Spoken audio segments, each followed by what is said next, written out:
welcome to another edition of Let's Talk Tobago. I'm Davia Chambers. Today we're in the village of Buccoo at Sala, Cabanas. Now it's just a short distance away from the island's famous Buccoo Reef. Stay with us for the next half hour as we tour this inviting property. We'll also bring you up to date on the major events and programs happening across Tobago. So let's get started with this week's headlines.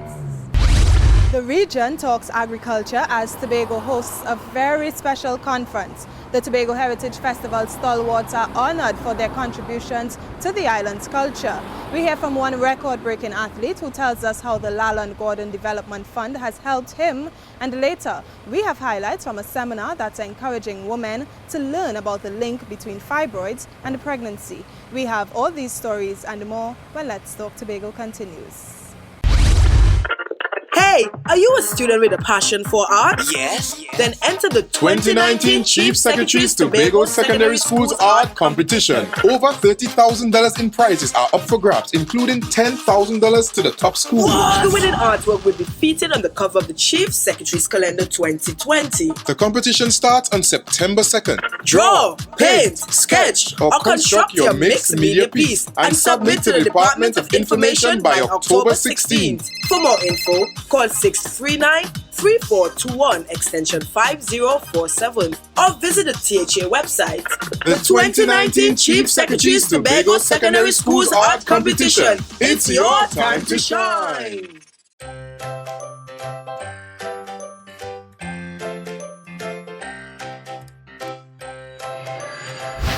Welcome to the Scarborough Library facility. Here we utilize the latest technology to bring you library and information services. Once inside, the staff at the information desk will direct you to the relevant department. And now, our CSR Darian will help you through the registration process. Hi, good day. Ready to register? Hi, good afternoon. Yes, please. I see your documents. One completed form, photo identification, and utility bill. Yes. Thanks much. This is your library card. It displays your user ID as well as your barcode. This information is also reflected on the reverse side. If you'd like, you can tear along the perforated line to detach the two pieces.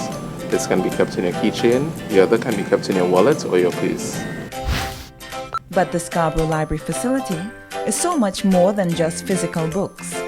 Once registered, you can log on to our website at library.diaz.gov.tt. Scroll down to select the NALIS link. Once you are connected to the NALIS website, you can then download the Overdrive app to your Apple or Android devices. Using your personal account, you can borrow ebooks and access online databases. Renewal of physical books can also be done online. The new Scarborough Library facility will revolutionize your library experience, where information inspires innovation. Just as its name suggests, Sala Cabanas is a cabin-style property. It combines rustic, natural appeal with the modern amenities you will need for your stay. The Sala part comprises the initials of its owners, the Ali family. In our first story, we look at agriculture as Tobago recently hosted a conference aimed at boosting sustainable food production in the region. The event is being seen as timely for the island, which is working to transform the local sector. We have more in this report. Tobago is seeking to once again become a primary food producer in the country. And with agriculture getting a boost, it's the perfect timing for the island to co-host the 33rd West Indies Agricultural Economics Conference. The conference, an initiative of the Caribbean Agro-Economic Society, concluded recently at the Mount Irving Bay Resort. The event was started in 1965 to assist the region in developing linkages, ideas, and policies that will support sustainable agriculture and information sharing. The theme for 2019 was Drivers for Agricultural and Economic Development. I know that the agricultural sector in Tobago needs a lot of revitalization, needs a lot of stimulation, and I'm sure that the division is well equipped to bring about that type of transformation. And we hope that by having our conference here that we can contribute even in some small way to the revitalization of agriculture in Tobago. 40 delegates from Europe, the USA, and the Caribbean networked and exchanged research data, all in an effort to benefit the region's agricultural and economic development. Through this networking of agricultural economics and technocrats, research conducted on ecotourism, extension education, school feeding programs, and functional foods will be presented to influence informed developmental action in each area. In recent years, agriculture's contribution to the national GDP has declined. Chief Secretary Kelvin Charles believes hosting conferences like these will enhance Tobago's food security. I urge you to continue to promote platforms and spaces which provide agricultural enthusiasts and practitioners with the opportunity to explore the systems, policies, and practices associated with their field. We at the Tobago House of Assembly are therefore very pleased to lend our support. The conference ran from August 4th to the 9th. Participants enjoyed field activities, including a tour of some of Tobago's major agricultural facilities. Sala Cabanas was built in 2010. Its design reflects the vision of Mr. Liaquat Ali. He combined his fondness of simpler times as well as the log cabin aesthetic to create a one-of-a-kind property that really feels like home. Now, it's always a good feeling to be recognized for your hard work. It's a feeling a number of the island's cultural stalwarts know very well after being honored for their contributions. Have a look at this story. Henrietta Murray, Cecil Carruth, Miriam Scott, all well-established names in the cultural fraternity in Tobago. They're also among the forerunners of the Tobago Heritage Festival during the first decade of the event, 1987 to 1997. They were honored for their contributions to the island's heritage by the Tobago House of Assembly at the first Heritage Recognition Awards function. It is my conviction that those other decades were only possible because of the firm foundation which was laid in those first 10 years. I know that the early stage of any project can be a challenging period. However, many of you seated here in this ballroom did not allow that to deter you. In all, 44 living awardees were honored, while 26 awards were distributed posthumously. Secretary of Tourism, Culture and Transportation, Councillor Nadine Stewart Phillips, says the awardees' invaluable contributions to Tobago's culture have helped ensure that the island has an identity. 1987 to 1997 was a critical period in the establishment of a substantial cultural product, and the invaluable contributions of these cultural forerunners guaranteed a sustainable product that was developed and displayed. The honorees all received commemorative plaques. A special award was also presented to Archdeacon Phil Isaac for his dedication to the festival over the years. The names of all honorees are now immortalized on a Heritage Scroll of Honor, which is on display at the Icons of Tobago Museum at Fort King George. I always believe, tell me all you have to tell me while I can appreciate it and while I'm alive, rather than you wait to do it long after.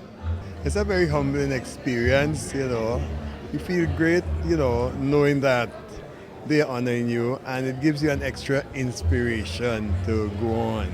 I am feeling very proud about this day that an old woman like me, since the time I started to take part with heritage, right, I never left until at a certain time that I feel where I can stay aside and give the youth a chance. I am here to teach the youths what I learn about heritage. I'm feeling happy, I'm feeling honored, as you say, because from its inception, the Heritage Festival inception, I've been a part of it in my village of Pembroke. I so love it. I can't say I'm happy. The Heritage Recognition Awards function will be held biannually. Safety and security were major considerations in building Sala Cabanas. The cabins are made from Guyanese bulletwood. It's incredibly strong, dense, and durable, and is typically used in heavy construction. And you know, speaking of durability, it's one of the goals of national long jump record holder Andwele Wright for his sporting career. He's one of the beneficiaries of the Lalonde Gordon Sport Development Fund, and he explains how this has contributed to his success. Here's more. Andwele Wright, a name that you'll want to remember. The 21-year-old Tobagonian is the current national long jump record holder. Andwele has also qualified for the 2020 Tokyo Olympics. However, success comes with its fair share of challenges. For Andwele, relocating to Trinidad to study and further develop in the sport proved very costly. But with the support from the Lalonde Gordon Sport Development Fund, established by the Department of Sport and Youth Affairs, he was able to focus solely on his goals. Last year, when we achieved the standard or the national record, I decided to put together a team of coach, therapist, manager, and doctor. And in order for that team to operate, and really had to get some sort of funding, and we decided to approach the Lalonde Gordon Fund, and that has helped us tremendously. The fund was created in 2012 by the Tobago House of Assembly in honor of double Olympic medalist Lalonde Gordon. It assists athletes as well as coaches and administrators. Some of our athletes need that extra support. Traveling to Trinidad, getting specialist coaching, sometimes having to leave here to living in Tobago to go to Trinidad would make all the difference. So we felt that it was important that as a fund, we were able to help those developing athletes. Since 2015, the fund has helped at least 73 athletes, 6 coaches and 2 technical officials. It has helped me tremendously in my travels. I basically live Trinidad now because when I was competing, the Dwight York Stadium was down, and it was hard for a long jumper. It was hard for a long jumper to train in Tobago with no sandpit, no stadium, so I decided to move to Trinidad where I could have better facilities, better coaching, and it was hard at first, knowing that funding was limited. The Lalonde Gordon Sport Development Fund is an investment in the development of elite-level sport in Tobago. If you're an athlete, you can apply for funding through the Department of Sport and Youth Affairs, Orange Hill Road, Scarborough. I'm Caroline Wallace for Let's Talk Tobago. The kids are the biggest beneficiaries at Adventure Housing Development in Plymouth with the opening of a new play park. We have all the details right after this break. Stay with us. Let's Talk Tobago. We'll be right back. Hey, are you a student with a passion for art? Yes. Then enter the 2019 Chief Secretary's Tobago Secondary Schools Art Competition. Over $30,000 in prizes are up for grabs, including $10,000 to the top school. The winning artwork will be featured on the cover of the Chief Secretary's Calendar 2020. The competition starts on September 2nd. Draw, paint, sketch, or construct your mixed media piece and submit to the Department of Information by October 16th. For more info, call 639-3421 extension 5047 or visit the THA website. The 2019 Chief Secretary's Tobago Secondary Schools Art Competition. It's your time to shine. Welcome back. You are watching Let's Talk Tobago, and we're at Sala Cabanas in Buccoo. It's got studio cabins for single or double occupancy. Now for a larger group of up to 6 guests, there are also spacious family cabins. Now this, children at the Adventure Housing Development in Plymouth have a new and safe space for recreation. A new play park was recently opened in the community. With all the details in this next story. Kids at the Adventure Housing Development in Plymouth now have a safe space to play outdoors and have fun.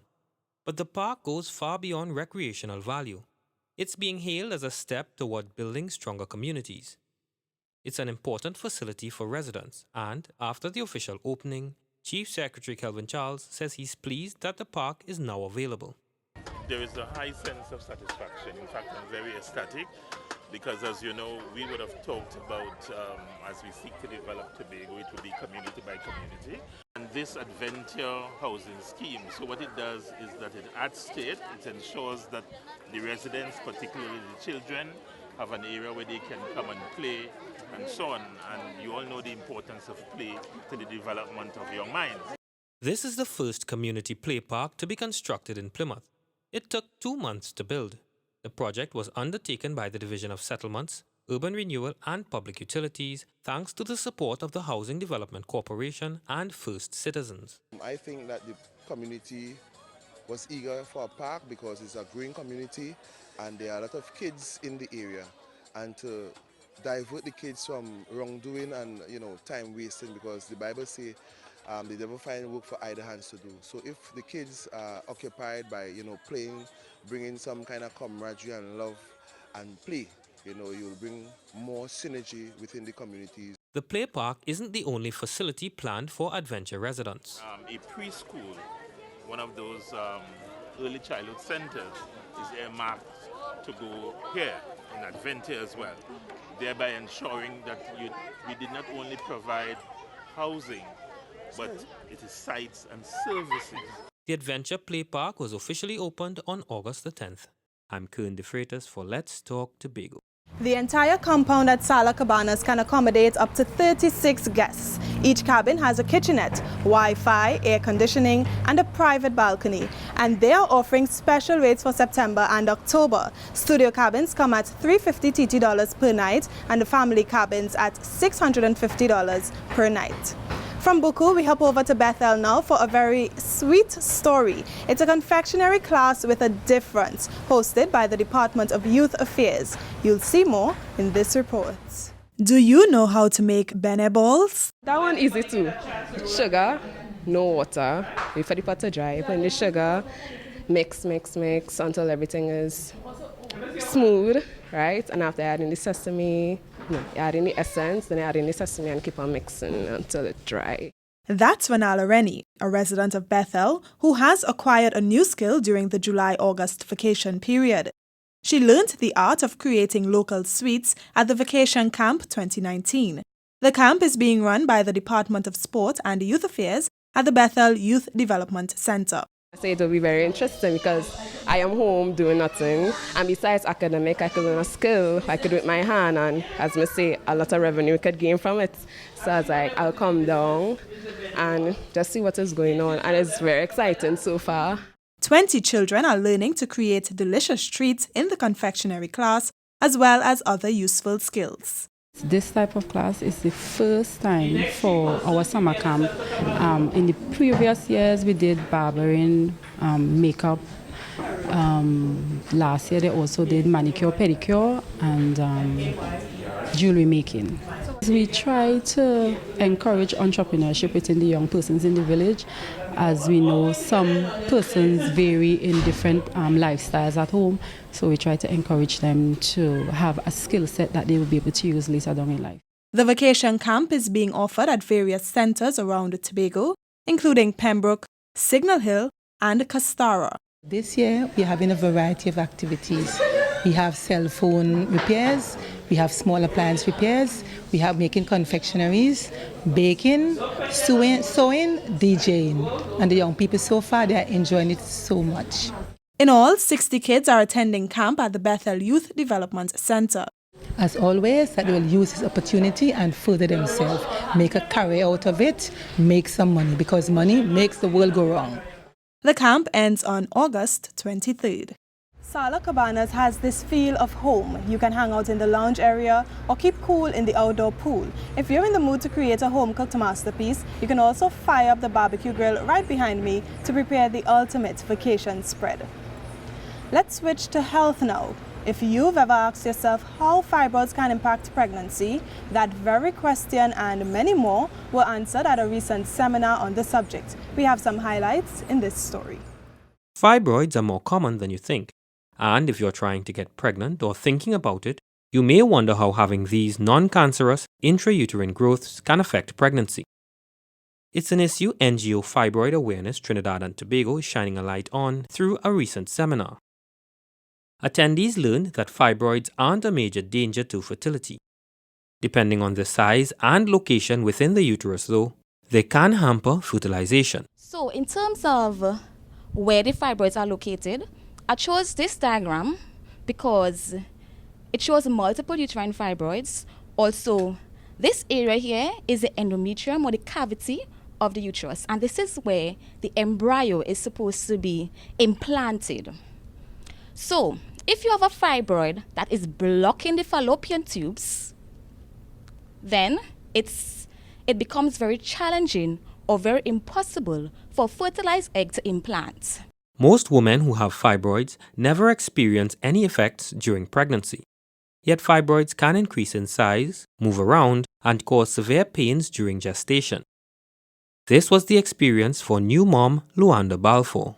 I went to the doctor and I had an ultrasound done. And she was like, "Oh my God." She said, "I could tell you're pregnant," but she wasn't seeing the pregnancy in the womb. She was just seeing, she said, "I'm seeing 6 large fibroids." So I was like, what? It was really a down moment. But there is some good news. There are many treatment options for women with fibroids. They can be tailored to fit individual women based on the size, location, and the number of fibroids. Fibroid Awareness founder Coris Nancis says sharing your fibroid experiences will benefit all women. The human body is amazing, and each body is different, and so each experience is different. But what we try to offer through the foundation are various experiences. Fibroid Awareness Trinidad and Tobago advises women on how they can avoid and treat fibroids. If you'd like more information in these areas, you can contact Fibroid Awareness at 362-1807 or visit them on Facebook. I'm Kern De Freitas for Let's Talk Tobago. In our next story, Tobago's young people talk culture and creativity. It's coming up right after this break. Stay with us. Hey, are you a student with a passion for art? Yes. Then enter the 2019 Chief Secretary's Tobago Secondary Schools Art Competition. Over $30,000 in prizes are up for grabs, including $10,000 to the top school. The winning artwork will be featured on the cover of the Chief Secretary's Calendar 2020. The competition starts on September 2nd. Draw, paint, sketch, or construct your mixed media piece and submit to the Department of Information by October 16th. For more info, call 639-3421 extension 5047 or visit the THA website. The 2019 Chief Secretary's Tobago Secondary Schools Art Competition. It's your time to shine. Come, there we go to Tobago, that paradise, Bombay, Robinson Crusoe. And it is said, it's the land of tomorrow. Princess Margaret say, come to Tobago for holiday. Now the whole world say, come to Tobago for holiday. This property is also an ideal spot for your next event. Wedding celebrations, retreats, private functions, and even family reunions, Sala Cabanas can transform to serve your needs. The Youth Chill and Chat series continues with the latest edition highlighting the island's youth and the potential of the creative sector. Here's this story. Bringing education into the 21st century and looking beyond academic skills were 2 hot topics during the latest Chill and Chat session. The Chill and Chat series brings youth together to discuss various issues that affect their lives. Transforming education was the theme for the 3rd edition. It was hosted in observance of International Youth Day, and panelists are advocating for the modernization of the education system. We live in the 21st century with an education system that was created in the 1800s. If we really want to produce 21st century citizens using our education system, we need to ensure the effective use of technology so we could implement what I like to call smart schools. Panelist Nkosi Fletcher is a teacher. He shares his challenges with traditional teaching methods and reveals some techniques he uses in the classroom.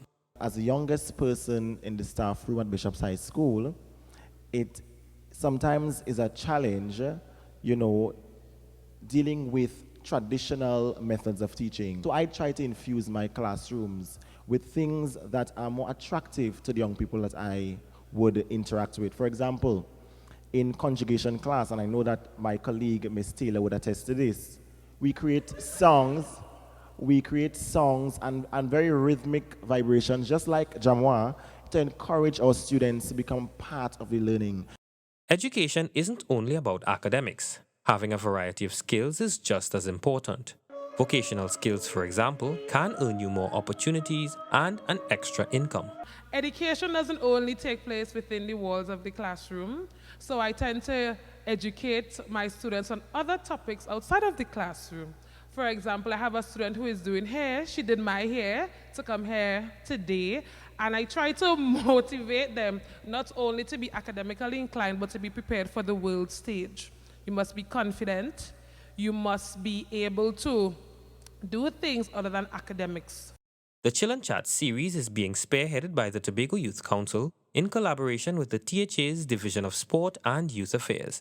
I'm Kern De Freitas for Let's Talk Tobago. And it's now time to have Your Say, the segment of our program where we hear from you, the viewers. Let's take a look at who had their say this week. No one to ask question. What's the question? The name is A. It's one of spelling things. That's a quick question. Nothing. That's not, hold on. I'm waiting for the money for the question now. So the question is, what can be done to improve tourism on the island of Tobago? I think the island is well advertised as it is. There is online advertising, local and foreign input as well. So I think you're doing a good job. It could go further. It could much go further. The government don't pay attention to the local talent we have here. The good thing is that we have a starting point. We have policies that just need to be implemented. So that is the first and most important step. We're not the only country in the Caribbean, so we have to make sure that we could compete on that level in terms of our hospitality resources. Well, our food is already good, but different things, and make it accessible too, so that tourists could truly have access to all of these things. First, before we could even start to think about moving forward, we need to make sure that we're prepared to handle it. What I could do to start with is help we, boatmen, as an organization. Improvement in the facilities in terms of lighting on the beach. Have regular beach cleanups. We notice a lot of tourists, after they relax in the afternoon, in the nighttime, they like to take a little stroll on the beach and to have a little security and also the lighting system so that it looks picturesque. The Secretary of Tourism should do more like educate people working in the tourism industry. I think the vendors could be a little bit more friendly. Other than that, there's a beautiful place. More beach-like events. Beach limes and thing, reef lime and thing, with all boats gathering up together. Well, I say they could change carnival in Tobago, give Tobago their own carnival and give Trinidad their own carnival. The youths need to get themselves involved in more craft work because the tourists appreciate more craft work a lot. And get all the stakeholders together and really implement what we know will work. We don't need to reinvent the wheel. The name is A. It's one of spelling things. That's a quick question. Nothing. That's not, hold on. I'm waiting for the money for the question now. We've come to the end of yet another edition of Let's Talk Tobago, and as always, we thank you for watching. Please email us with your comments or queries about the program, and be sure to visit our website, like our Office of the Chief Secretary Facebook page. You can follow us on Instagram and Twitter, and subscribe to our YouTube channel. Now, for more information on Sala Cabanas, find them on the web at www.salacabanas.com or contact them at 739-8849. From our house to yours, I'm Davia Chambers, along with the Department of Information, Office of the Chief Secretary, Tobago House of Assembly, wishing you a safe and very productive week. We leave you with a montage of the First Citizens Corporate Clients Cocktail.